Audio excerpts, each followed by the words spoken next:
Good afternoon, everyone. All you beautiful people out there. This is your one and only girl, Tiffany French, coming through right here live in effect. And today is International Women's Day. So shout out to all the women throughout the world who have made a beautiful contribution in society, whether it be your mama, your grandma, your auntie, whether it be the sisters, whether it be somebody in the neighborhood, whether it be a community activist, whether it be a pastor. Yes, you have female preachers out there, whether it be a teacher, whoever. Give us a shout out on Women's International Day. But also, March is Women History Month. So, where would we be without our magnificent sisters, powerful women out there who have made the impact for our community? And the history goes, whether it's good, whether it's bad, whether it's ugly, that's just humanity in itself. That's how history is. So today I want to honor a sister, one of my personal favorites. I mean, my personal favorite, because this sister don't take no shit for nobody, okay? She ain't with the bullshit. I mean, she ain't with the bullshit. She speaks it and she is said raw and unfiltered, not cut, no censoring, no nothing. She straightforward with it. She don't give a damn how you feel about her. But she was also a former Black Panther, and not just a Black Panther member, but a chairman of the Black Panther Party. The only female chairman at the Black Panther Party at that. Yeah. So this sister has been very courageous, very powerful, and she have received some backlashes, but again, she didn't give a damn, and she still don't give a fuck. So she know who she is, and she is a proud Black woman. She is very dignified. I mean, you couldn't take that away from her if you wanted to. So the sister that I'm talking about and who I am going to show now that I have enough time today, and as y'all can see, I'm really in a very vibrant mood. Yeah, I'm very vibrant. So, because I got enough time on my belt. um, her name is Elaine Brown. So we're going to look at the history of Elaine Brown. Who is she and what was she and what did she do as far as her role as a Black Panther, and why did she join the Black Panther Party? What was her purpose? So we're going to look at her life, her story, her activism, and life after the Black Panthers and what she's currently doing now. And then we're going to end it off from there. So make sure you guys subscribe to my channel, hit the notification bell. Make sure you also check out other content on my page as well, and share those content, share the channel. Make sure you subscribe, and thank you guys that who've been tuning in, who has been subscribing.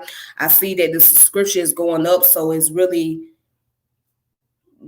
a blessing. I really appreciate that. Thank you. All right, now let's go ahead and get started. Yes. All right, now let me show you who Elaine Brown is. So as you can see, that's Elaine Brown. She was a young lady. You know, that was during her early days in the Black Panthers Party. Right? All right, let me show you guys what she looks like now. She's a very beautiful woman. All right, so that's Miss Elaine Brown today. That's how she looks. She's very beautiful, very youthful looking. You can see she got the little spice in her hair and all that. She looked flawless. She got it going on. I hope I can look flawless one day when I get all sure. To be honest with you, that lady up there in age and she still got it going on. She still look good. I hope I can look that good when I get in my 70s. If I be around long enough. All right. So let's go ahead and let's get started on her biography. Who is she?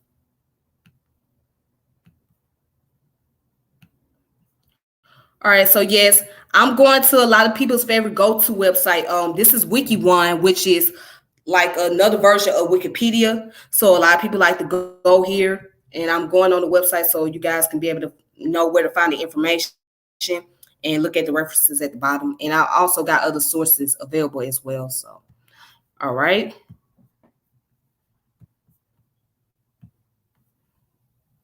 Let's go ahead and let's look at it.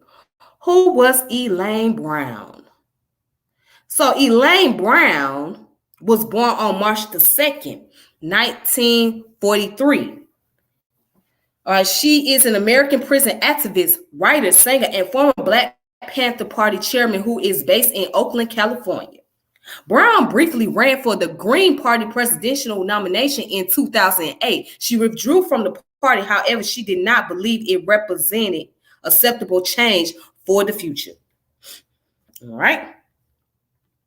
So now let's look at her early life. She grew up in the inner city of North Philadelphia with her mother, Dorothy Clark, and an absent father. Despite being in separate poverty, Brown's mother worked hard to provide for Elaine. She was enrolled in private school and took music lessons and had nice clothing during her childhood. She studied classical piano and ballet for many years at a predominantly white experimental elementary school. As a young woman, Elaine had very few African American friends.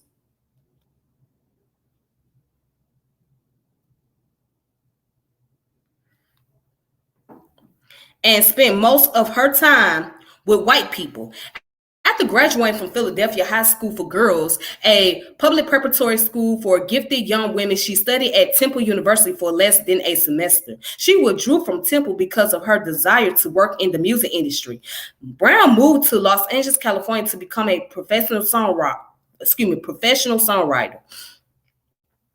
While in Los Angeles, Brown enrolled in University of California, Los Angeles. She later went on to briefly attend Mills College and Southwestern University School of Law. Okay. Upon arriving in California with little money and few contacts, Brown got work as a cocktail waitress at the strip club, the Pink Pussycat. While working at the Pink Pussycat, she met J. Richard Kennedy, a music executive who taught her about the intricacies of social justice. They became lovers. Kennedy was the first person to politicize and radicalize Brown. Because of the thorough education on the civil rights movement, capitalism, and communism, which Kennedy provided to her, Brown later became involved with the Black liberation movement. After living together for a brief time in the Hollywood Hills Hotel, the pair parted ways.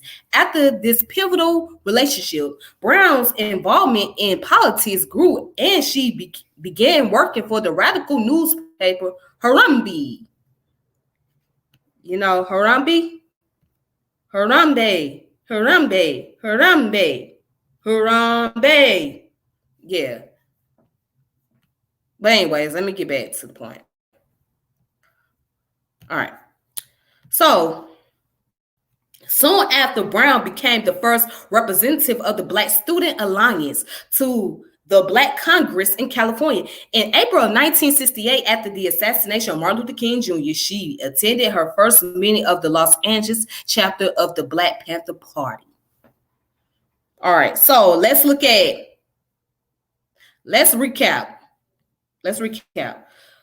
So Elaine Brown grew up in the inner city of Philadelphia, the northern part. All right, but what makes it very interesting is her mother worked so hard so she could be able to go to a private school and be able to graduate at that private school, and also be able to have the finer things. And she was able to travel out on her own to Los Angeles, but she didn't have enough money. So she worked as a waitress at a strip club. Pink Pussycat. But I mean, you had to do what you got to do. You know what I'm saying? That's how it goes. So she met a guy who taught her how to be a social activist, taught her about politics, got her introduced into social revolution, learned about communism, socialism. And from there, because she was so enlightened about the civil rights movement and what was happening, and then she finally got a wake-up call because of what happened to Dr. Martin Luther King. So she finally said, you know what? There's something that got to give and something must take place. There needs to be a change. So she decided on her own that she wanted to be a part of the Black Panther Party, right? And she went to Los Angeles, California, to learn more about the Black Panther organization. And from there, that was just the beginning start. Now, remind you, this was in the 60s. It was 1968. 1968. Let's go. Involvement with the Black Panther Party. In 1968, Brown joined the Black Panther Party as a rank and file member, studying revolutionary literature, selling Black Panther Party newspaper, cleaning guns, among other tasks. She soon helped the party set up its first breakfast for children program in Los Angeles, as well as party's initial free busing to prisons program and free legal aid program. So in 1968, Brown was commissioned by David Hillard, the party chief of staff, to record her songs, a request resulting in the album Seize the Time. She eventually assumed the role of editor of the Black Panther publication in the Southern California branch of the party. In 1971, Brown became a member of the party's Central Committee as Minister of Information, replacing the expelled Eldridge Cleaver. In 1973, Brown was commissioned to record more songs by the Black Panther Party founder and Minister of Defense, Huey P. Newton. These songs resulted in the album Until We Free. Now, it says, as part of a directive by Newton, Brown unsuccessfully ran for the Oakland City Council in 1973, getting 30% of the vote. She ran again in 1975, losing again with 44% of the vote. When Newton fled to Cuba in 1974 to avoid charges, he appointed Brown to lead the Black Panther Party. Brown was the only woman to do so. She chaired the Black Panther Party from 1974 until 1977. In her 1992 memoir, A Taste of Power, she wrote about the experience. And she quoted, "A woman in the Black Panther movement was considered at best irrelevant." Let me read that again. A woman in the Black Power movement was considered at best irrelevant.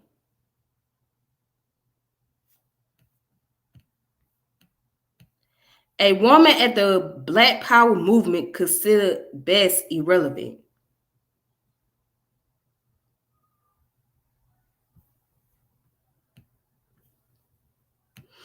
Okay. Interesting. A woman asserting herself was a para. If a Black woman assumed a role of leadership, she was said to be eroding Black manhood, to be hindering the progress of the Black race. She was an enemy of the Black people. Now,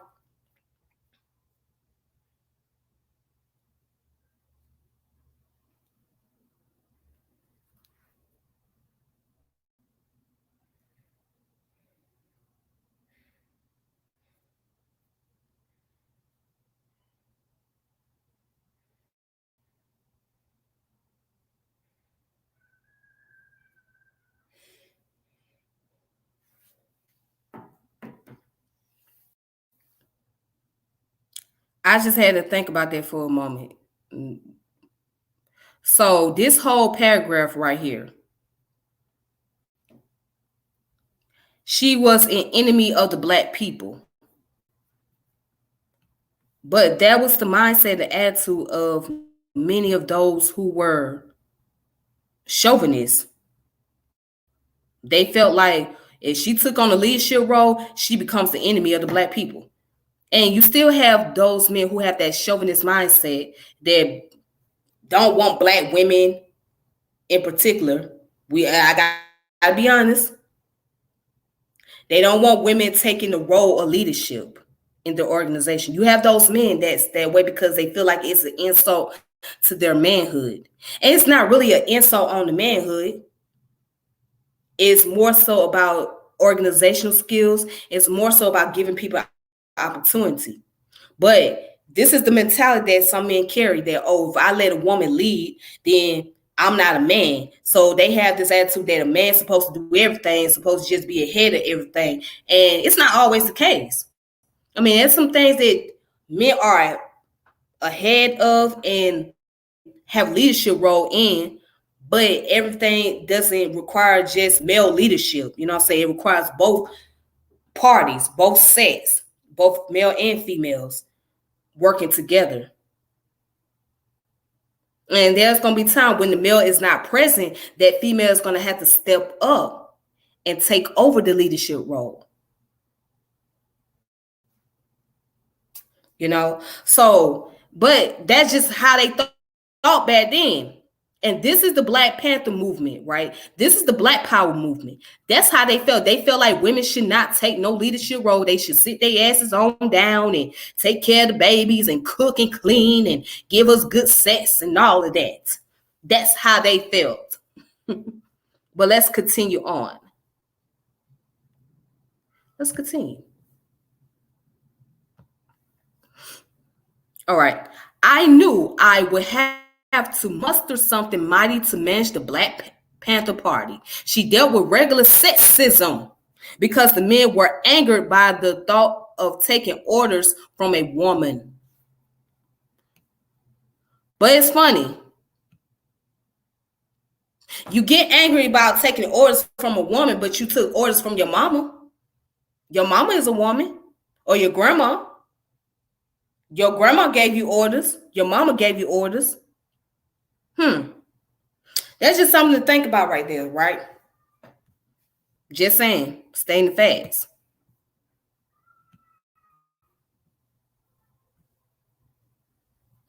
During Brown's leadership of the Black Panther Party, she focused on electoral politics and community service.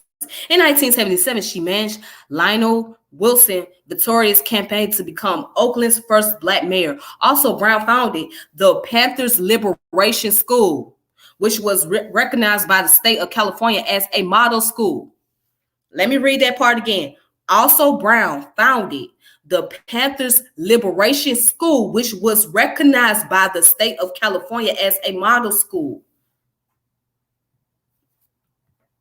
Brown stepped down chairing the Black Panther Party less than a year after Newton's return from Cuba in 1977, when Newton refused to condemn the beating of Regina Davis.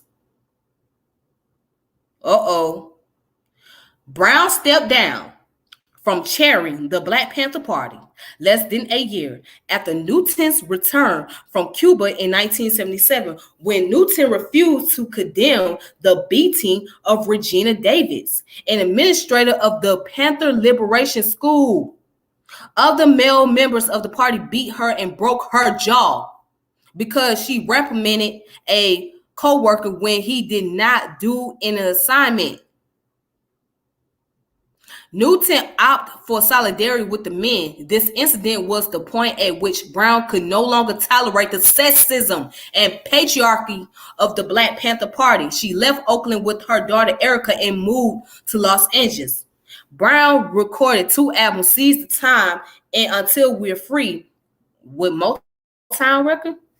Seize the Time includes The Meeting, the anthem of the Black Panther Party.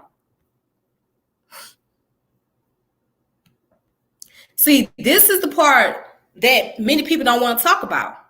So we talk about the greatness of our organizations. It's always been great things that has taken place, but there's also bad things too that got to be put in the light.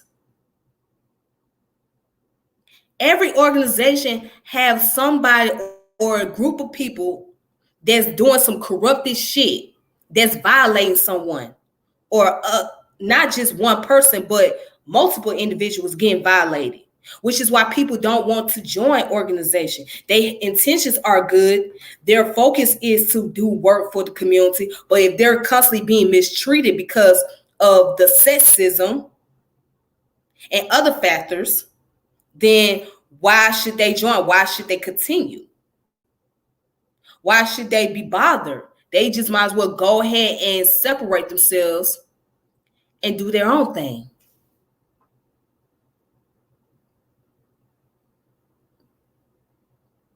And focus on them. So it becomes too toxic to be in an organization or an institution. It can become very toxic because you got toxic people all around you. And sometimes you have to remove yourself. Even if you are the head, you have to remove yourself in order to regain your conscience and clear your thoughts and focus again.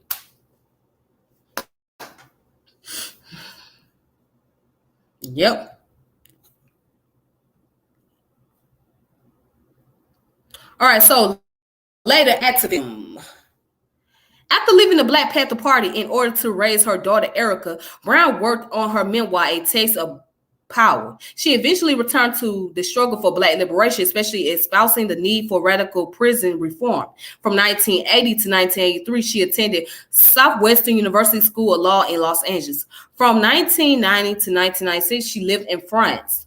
In 1996, Brown moved to Atlanta, Georgia, and founded Fields of Flower Incorporation, a nonprofit organization committed to providing educational opportunity for impoverished African-American children.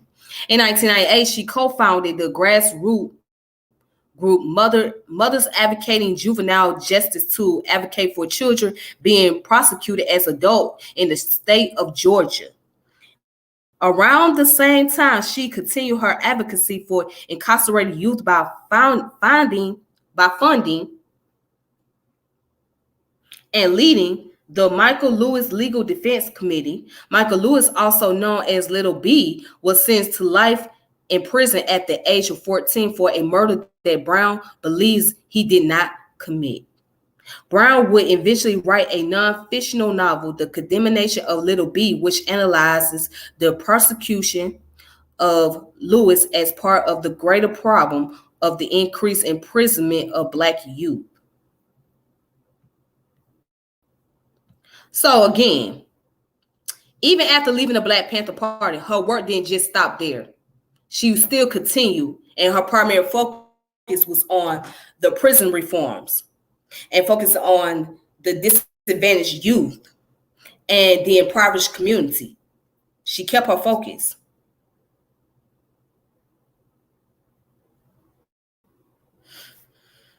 I didn't know about these things until now.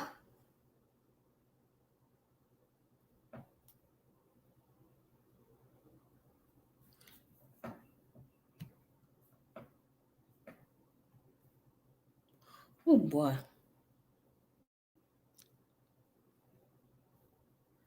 All right. We'll continue. In 2003, Brown co-founded the National Alliance for Radical Prison Reform, which helps thousands of prisoners find housing after they are released on parole, facilitates transportation for family visits to prisons, help prisoners find employment, and raises money for prisoner phone calls and gifts. In 2005, while protesting a G8 summit in Sea Island, Georgia, Brown learned of the massive poverty in the nearby city of Brunswick, Georgia. Brown then attempted to run for mayor of Brunswick against Brian Thompson. Running on the Green Party ticket, Brown hoped to become mayor in order to use her influence to bring Michael Lewis' case to prominence, as well as to empower Blacks in Brunswick by using her elected office to create a base of economic power for the city majority Black and poor population through redistribution of the city's revenues. Though Brown was eventually disqualified from running and voting in Brunswick because she failed to establish residency in the city, her efforts brought widespread attention to Michael Lewis' case. She later became a co-founder of the Brunswick Women's Association for a People's Blueprint. Now check this out. Brown has continued her prison reform advocacy by lecturing frequently at colleges and universities in the United States. Since 1995, she has lectured at more than 40 colleges and universities, as well as numerous conferences. And 2007 Green Party role. So in March of 2007, Brown announced her bid to be the 2008 Green Party presidential nominee. Brown felt that a campaign was necessary to promote the interests of those now represented by the major political parties, especially the interests of women under 30 and African Americans. Her platform focuses on the need of working class families, promoting living wages for all, free healthcare, more funding for public education, more affordable housing, removal of troops from Iraq, improve the environment, and promoting equality. Brown intended on using her campaign to bring many minorities to the Green Party in hope that it would better represent a revolutionary force for social justice. In late 2007, she resigned from the Green Party as she found that the party remained dominated by whites who had no intention of using the ballots to actualize real social progress and will aggressively repel attempts to do so. In 2010, inmates in more than 7 Georgia prisons used contraband cell phones to organize a nonviolent strike for better prison conditions. Brown became their closest advisor outside of prison walls. She helped distill the inmate complaints into a list of demands. She held a conference call to develop a strategy with various groups, including the Georgia chapter of the National Association for the Advancement of Colored People and the Nation of Islam. Yes. In her personal life, Brown has one daughter, Erica Abram, fathered by Black Panther member Raymond Huey, but he was mostly absent from his daughter's life. At Huey's funeral, Elaine Brown was in attendance. All right, so here's the bibliography.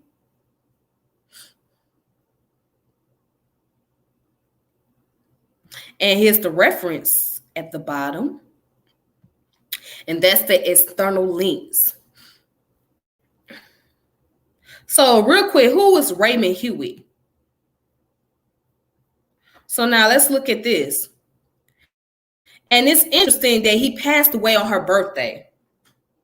Yeah.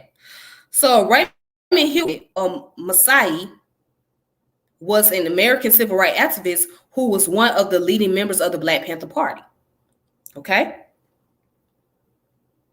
So let's look at it. Previous to joining the Black Panther Party, Huey worked as a school teacher and had been a Marxist activist working with a group called Union Front, a socialist organization which also taught self-defense to its members in the form of karate. Hewitt joined the Black Panther Party in 1967 and was given the title Minister of Education. Hewitt was considered by the Panthers to have a strong understanding of political and Marxist theory. All right, so, and then right here it says target of COINTELPRO. Hewitt was a target of COINTELPRO, a controversial FBI scheme intended to undermine radical organization, which FBI Director J. Edgar Hoover had specifically directed to destroy the Black Panther Party. In 1970, the FBI created the false story from a San Francisco-based informant that actress Jean Singberg was pregnant with was not fathered by her husband, Romaine Gary, but by Hewitt. Singberg was a supporter of the Black Panther Party, giving them a number of donations, and in the course of her interaction with the Panthers, had befriended Hewitt. All right, so the story was reported by gossip columnist Joyce Hubbard of the Los Angeles Times and was also printed by Newsweek magazine. Singberg went into premature labor and on August 23rd, 1970, gave birth to a 4-pound baby girl. The child died 2 days later. She held a funeral in her hometown with an open casket that allowed reporters to see the infant's white skin, which disproved the rumors. Wow. All right, so departed from the Black Panther Party by January 19 1873, Huey had become critical of the ever-increasing domination of Panthers by Huey Newton. In a meeting of the party's Central Committee, Huey suggested that the Central Committee by that point serve only to confirm Newton's decision.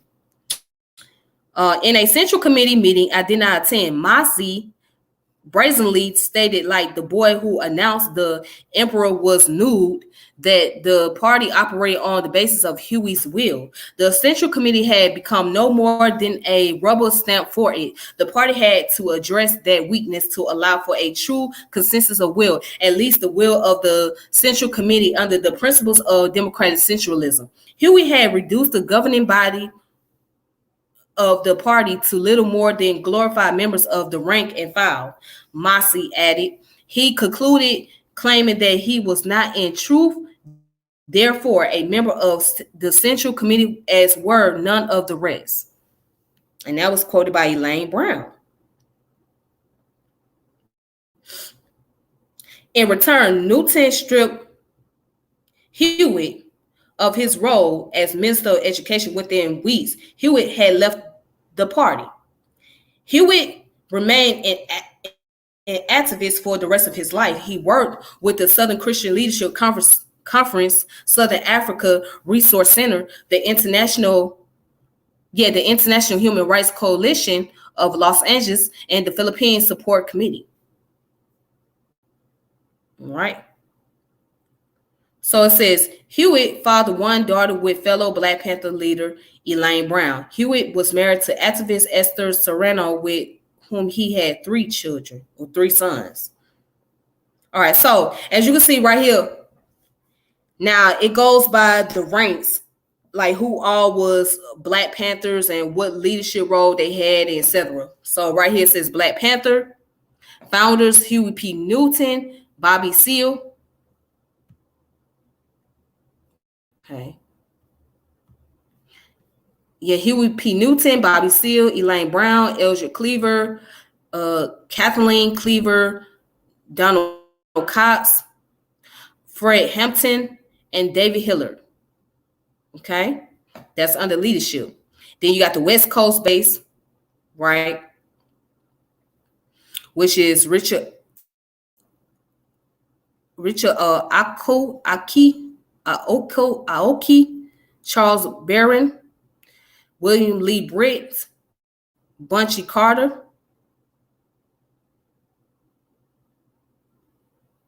Mark Comfort, Aaron Disson, Emory Douglas, B. Kwaku Darren, Barbara Easley Cox, and Kent Ford. I'm not going to read all the names. And also, you got the East Coast base, Mamil Abu Jamal, Santi Austin, Darumba Ben Wahad, Veranza Bowers Jr., and Safia Bacardi.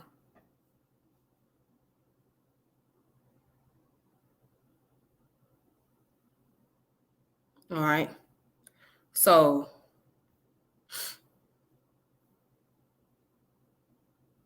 all right, so there's different programs and projects ahead. They had the 10-point free breakfast for student, Black Panthers newspaper.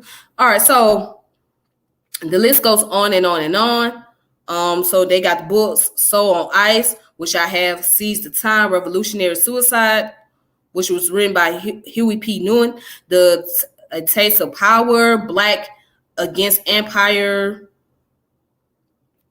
all right, which was written by Joshua Bloom and Waldo Martin. All right, so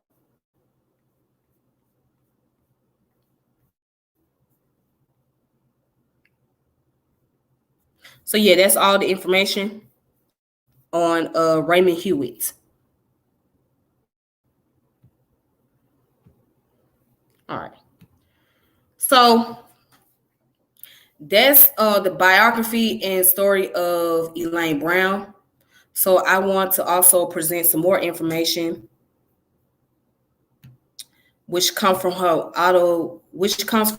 memoir, That is called A Taste of Power. Let's see what she's talking about in this book.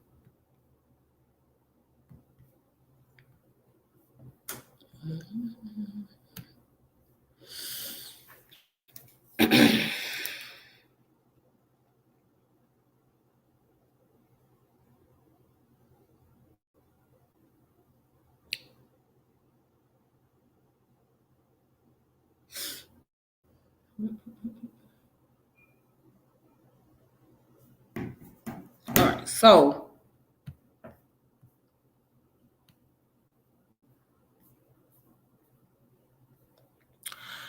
let's go ahead and get started on this book. I'm not going to read the whole entire thing, but in this book, she writes about her life growing up and her revolutionary journey dealing with the Black Panther Party and life after being a Black Panther and all that great stuff.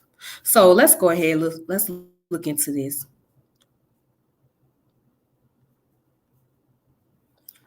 Becoming Huey's queen.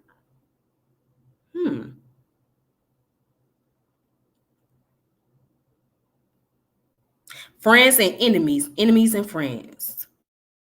I'll change the world for you. Okay. All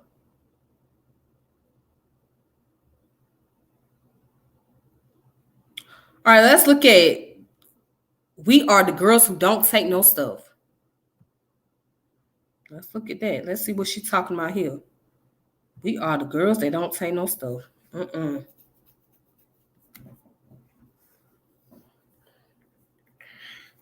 Mm-hmm.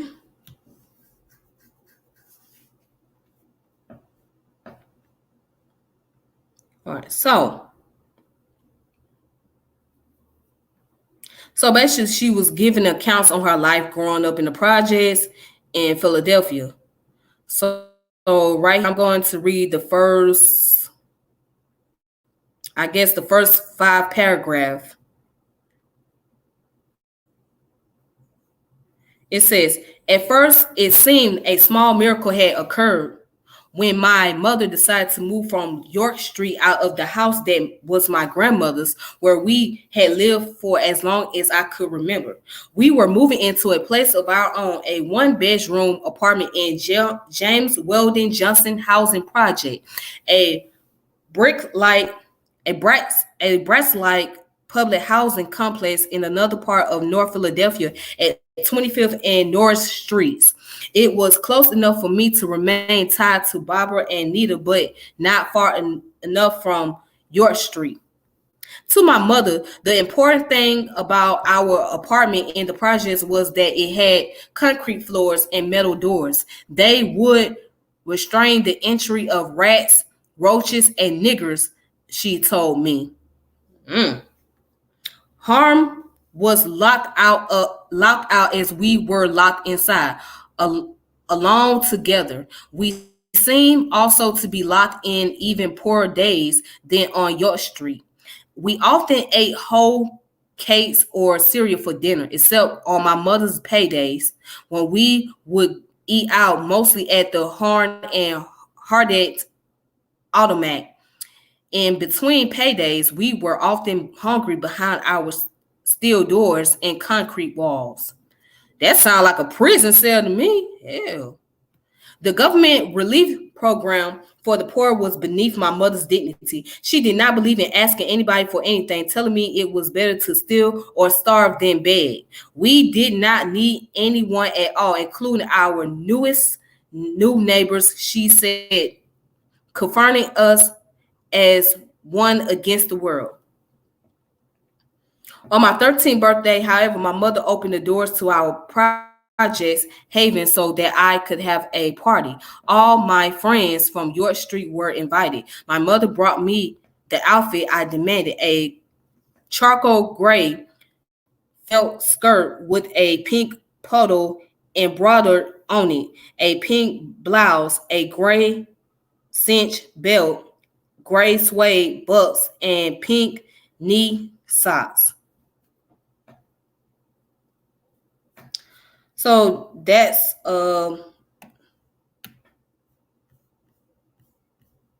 That's the first account. So she grew up in the project, and it wasn't your typical projects either. If it had steel walls and metal concrete floors and metal doors and all that, it sounded like a prison to me. I'm just saying. Mm. All right, let's look at becoming Huey's queen. What is that about? 240.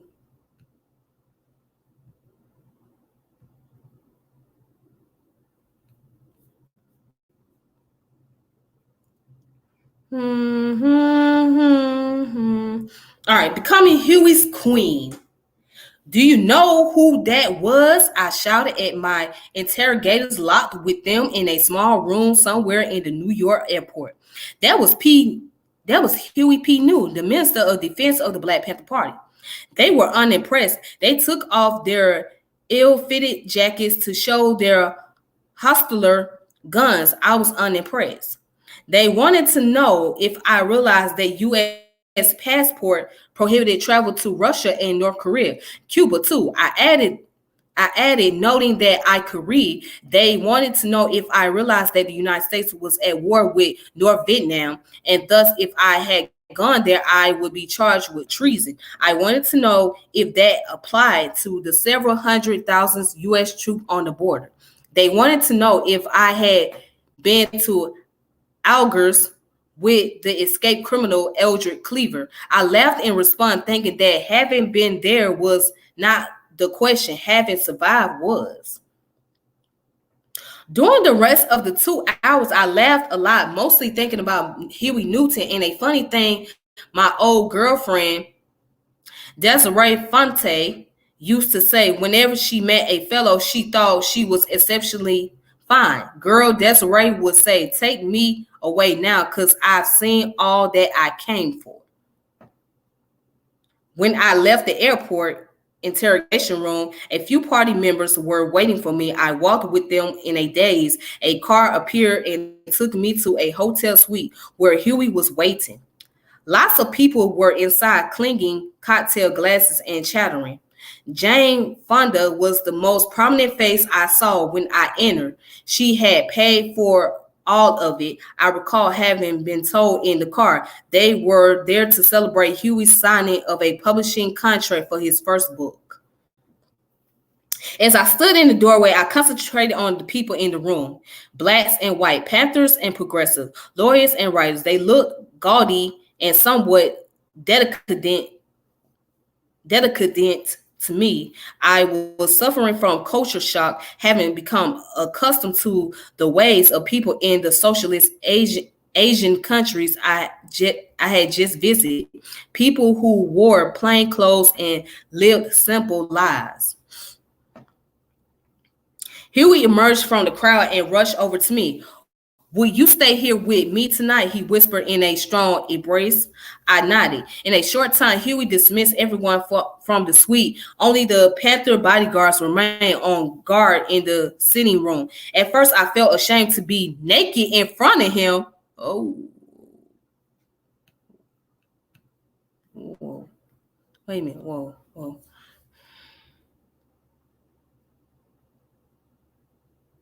What am I reading?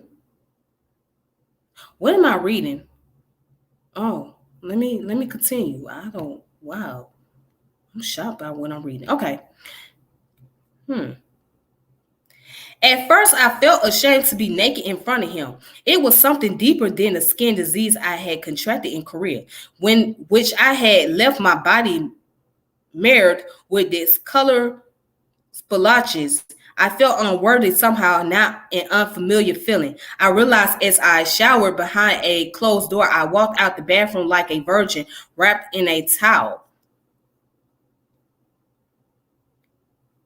Yo, should I read all this? Should I read all? Okay, I'm gonna read it. He did not remove the towel, grabbing another one. He dried my back and neck and face. He was nude, thin legs and narrow waist, muscular torso and tight buttocks.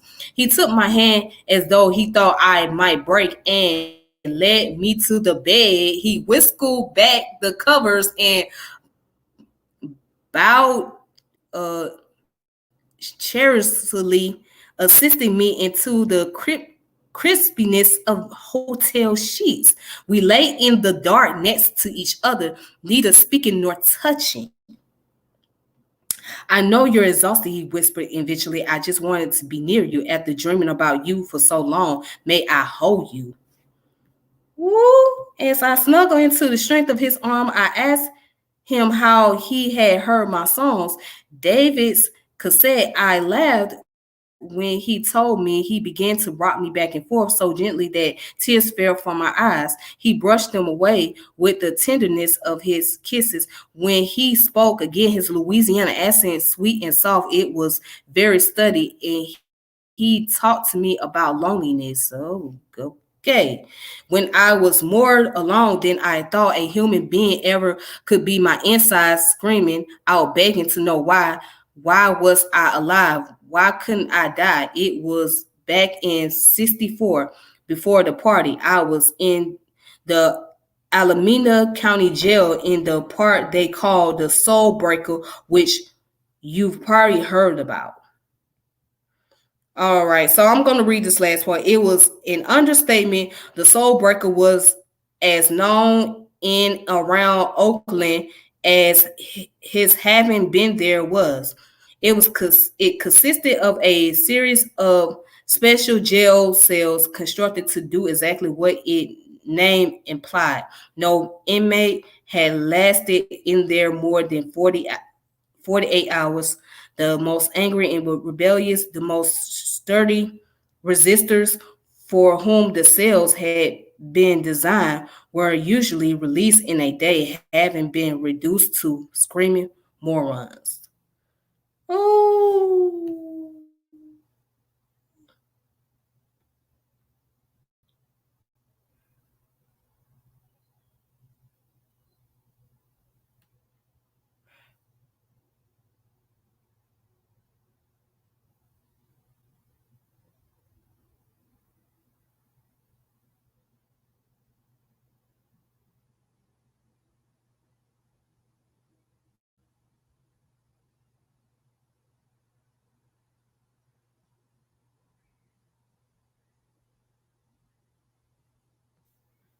Hmm.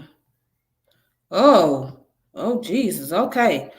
Um I won't go any further in that book. So, if you guys want to read it on your own, you can go ahead and read it up. Uh, uh, mm. Hmm. Okay, so this is called A Taste of Power, a Black woman's story, Elaine Brown. Well, you guys can read it. This is her memoir. This is her writing the story, and it was written in 1992.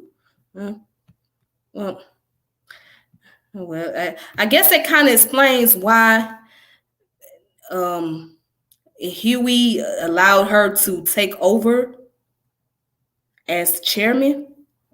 I guess because they had a close relationship. But that's besides the point. I'm not gonna get too much into that. That's very deep. Yeah, that's very deep. That's some deep shit. That's very deep. All right, so anyways, I want to go ahead and play the video where she's speaking about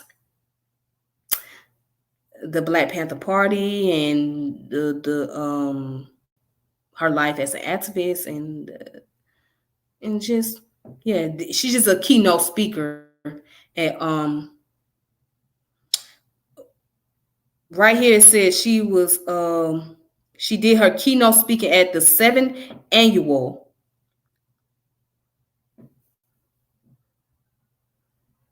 at the 7th annual Vision in Feminism conference. Okay, so I'm gonna play this video, right? And I'm gonna remain quiet. That's what I'm gonna do.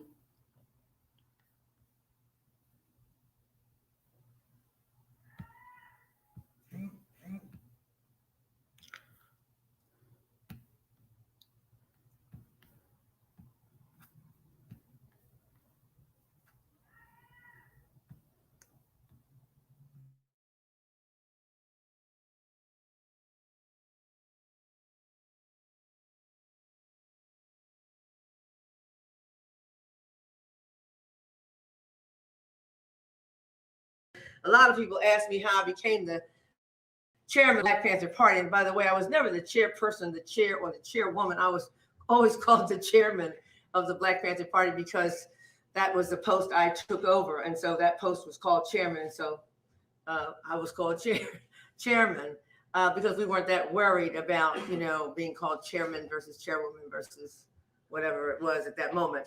And they asked this question as though there's something bizarre about a woman being the head of the Black Panther Party, or like, how did a woman become the head of the Black Panthers, presumed to be a male-dominated paramilitary organization, and actually was a male-dominated paramilitary revolutionary organization. And they asked this as though I'm some sort of left-leaning Condoleezza Rice, and we know she's not a sister, so she can't fall into that category anyway. And neither is Hillary Clinton, by the way. So let's get that out the way. Who is that? Am I getting a yes and no from somebody? Am I getting call and response? Good. That's good. I love that. All right. That's right. So, but the point is, I've had of the Black Panther Party because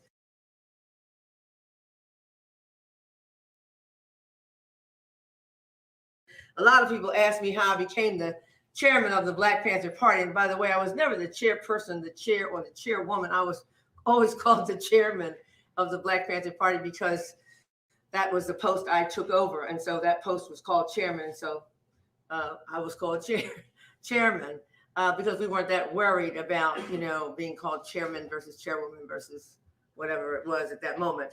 And they asked this question as though there's something bizarre about a woman being the head of the Black Panther Party, or like, how did a woman become the head of the Black Panthers, presumed to be a male-dominated paramilitary organization, and actually was a male-dominated paramilitary revolutionary organization. And they asked this as though I'm some sort of left-leaning Condoleezza Rice, and we know she's not a sister, so she can't fall into that category anyway. And neither is Hillary Clinton, by the way. So let's get that out the way.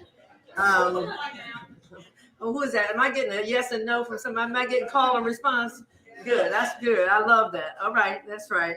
So, but the point is, I've had guys and people questioning, and I love to recount this story because, it's one of those stories where you say something and you had the right answer at the right time, but it's almost impossible to believe. But so many people were angry with this guy for asking the question. I had time to think of a good answer. So this was at Spelman College. I'm just checking the time to see where we are.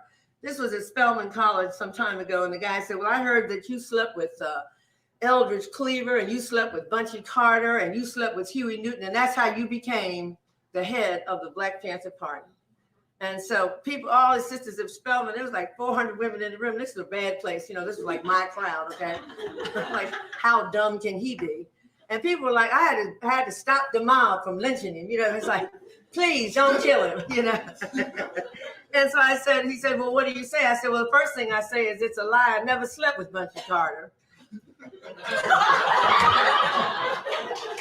And I also say that Eldridge Cleaver slept with half the women in the state of California at the time. And Huey Newton certainly slept with the other half. And if he didn't, they tried to sleep with him, trust me. And the interesting thing is that none of those women became chairman of the Black Panther Party. So when we talk about an analysis, we always have to have a correct analysis based on concrete facts, right? I'm fine, thanks. Based on concrete facts. And so the question is, so all these women that slept with Eldridge, slept with Huey and so forth, did not become chairman of the Black Panther Party. So what can we conclude? We can conclude either that was not the criterion, or I was the baddest sister in the state of California at the time. Either way, I'm not sorry about it. You know what I'm saying? And then that goes along with the other question that comes up about the question of gender in the Black Panther Party is, well, weren't the Black Panthers chauvinists? Well, what do you think? We got these brothers from revolutionary heaven? Of course. We live in a patriarchy. Do you think they suddenly arrived from some other planet and became different, that none of us was a victim of our own history? We all are. And the women were chauvinists too, in the sense that many of us had to be retrained and had to rethink who we were. We became we didn't talk about gender roles, however, like, what does a woman do? Do women cook or men cook? Although, it got to a point where some people thought that women should be the cooks, except when we started our free breakfast for children program, and everybody, because it was a paramilitary structure, you basically took orders. And so if you were ordered to work in the breakfast program, that's where you worked, and you got up in the morning and you cooked breakfast for children. We did that across the country as the chapters of the Black Panther Party spread. And certainly many, many brothers as well as sisters. There was no particular gender as to who was going to cook breakfast, serve breakfast, or anything else. Same thing with weapons. We didn't think that this was that women shouldn't learn how to be proficient with weapons, and so everyone had to be trained on weapons. And so that changed the dynamic. In other words, the concrete conditions began to change the culture of things. You can't change the culture from outside. It has to be something different. And so what happened is we began to examine ourselves in many different ways as to who we were in terms of gender. And so we began to call each other not only brother and sister, but comrade brother, comrade sister. And after a while, we just dropped the brother and sister and just became comrades, because we were, more than anything else, consider ourselves to be revolutionaries. And so we began to not think of ourselves even as men or women, but as revolutionaries. So we created a kind of internal different culture. But of course, that wasn't our goal, to perpetuate and institutionalize the Black Panther Party as some sort of a model of gender equality. Our goal was liberation. Our goal was freedom. And it was specifically freedom for Black people in the beginning. We talked about how we achieved that freedom. And in order for us to understand how to become free, we had to understand the nature of our oppression. And we began to understand that the nature of our oppression was there was a fundamental problem. It was within the scheme of things in America. And so therefore the scheme had to be changed. And we called for revolutionary change in order to have Black liberation. You had to make some kind of fundamental change. John Paul Sartre said that hell is a place where by design, nobody gets his or her needs met. Where by design, hell is a place. Of course, we must be obviously living in hell as we speak, but we recognize that our oppression was by design. It was a part of the scheme of things that built this country. And so in order for us to be free, we had to change the design, the scheme, and we had to have another idea in mind for what kind of social construct that we want. Now, there are people who say that they are anarchists, and we could discuss that, although I'm not here to talk about theory, because I'm big on practice. Che Guevara said, words are beautiful, actions are supreme. So my thing is to talk about the question of what did we do and what could we do to become free. Now, we recognize that the liberation of Black people was our goal, and it was our goal. That was what we then came to call our subjective goal, meaning that it was what we wanted.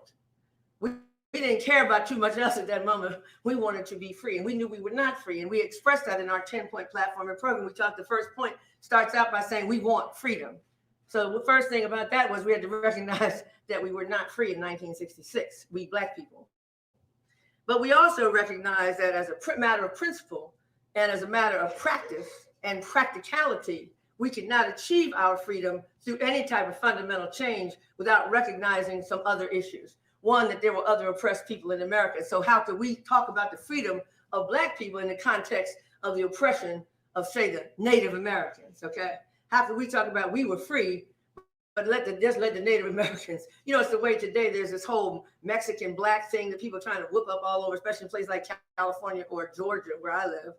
If you can believe, Georgia actually has a very fast rising population of Mexicans coming in. And you have Black people that live where I live in Brunswick, Georgia, which I like to refer to as the Confederate Third World. Not only are we in the Confederacy, but we don't even have the benefits of the bourgeois high-tech universe. So we're kind of the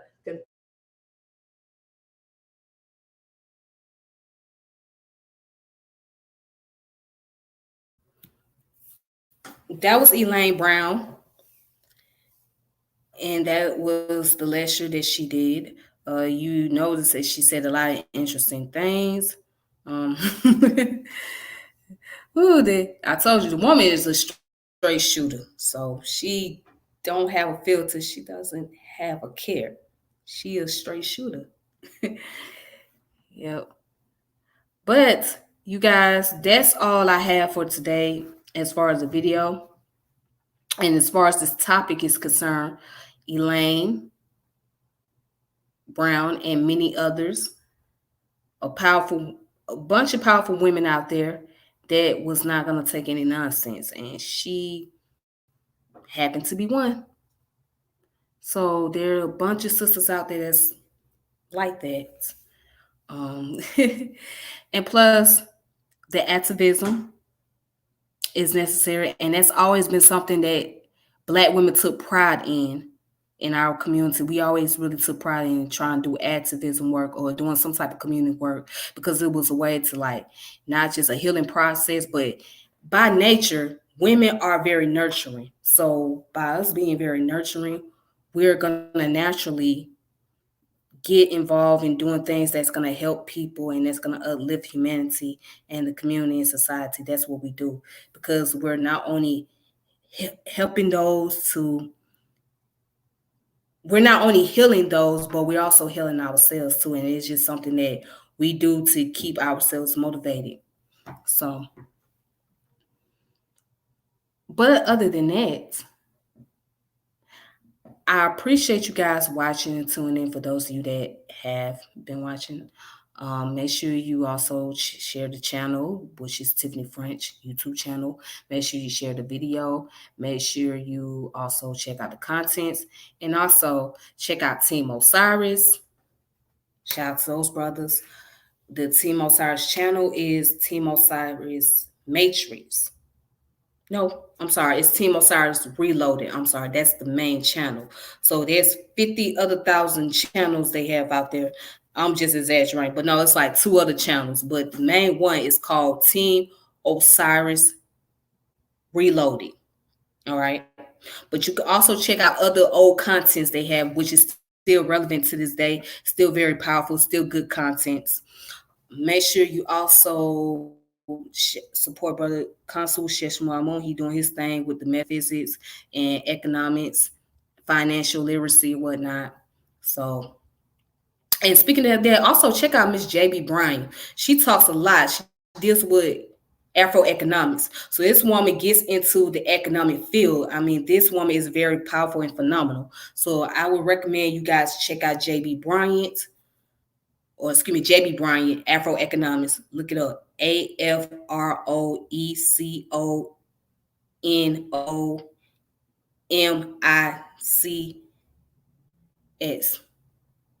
Yeah, I spelled it right. Afroeconomics. So she got a YouTube channel and she got a Facebook page. You guys reach out to that sister. Very powerful sister coming out of Maryland, Virginia area. She has a powerful platform. Yep. Also, shout out to the Mosley Warrior Clan. Shout out to Kofi Pazai TV. Shout out to Girl CK the Poet. You out there doing your thing. We see you. That's another phenomenal sister that you need to check out. I mean, she got her own little page. She's a part of the Pseudo Killers, but this sister is just really phenomenal in her own way. I mean, she does a lot of research. When I tell you, when it comes to like information, sources, you can go to her for all those sources. Like she has the information on deck. And also my brother Melvin from Team Osiris, he got a lot of information too. He's on deck with that piles of information. So yeah, the Grand Archivist. But also check out Descendant of O'Malley. So the Descendant O'Malley is a channel by the brothers from Team Osiris. They come together to talk about West African history and they talk about the spirituality, the culture, the practices and whatnot. So please make sure you check it out. Brother Malik Kamara, Brother Carlos, Brother Gullah Geechee Jack. They all come together on that. And even shout out to Brother Ngozi, who is the founder of Team Osiris, and to the other brother, Brother Kufu, who also is the co-founder as well. So when you guys get a chance to, explore your opportunities out there, there's so many other platforms that's doing a lot of great things. And, make sure you guys just keep the knowledge alive and start reading more and start doing more research. It's very relevant in this time. especially a time where we're dealing with some type of pandemic crisis. I'm saying? This is a time that we just all need to just find a healing place and be able to just regain focus and focus our attention on reading, meditation, and all that great stuff. So, all right. All right, then. So, you guys, this your girl Tiffany, and I am done. But I will come back later on and do another video. So, you guys just tune in for that. And until then, may peace and power be upon all of you. And deuces. All right. Thank you so much.